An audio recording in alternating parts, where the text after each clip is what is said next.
Hello, my prepper posse. Yeah, you see all this coming in. We stopped at the vintage bike shop to get Nikki's back tire checked out and fixed. They're cool, really cool people.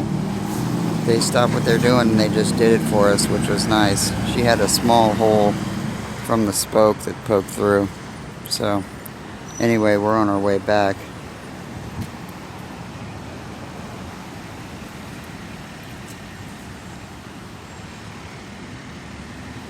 Hopefully we beat this, which I'm sure we will, but it's coming in.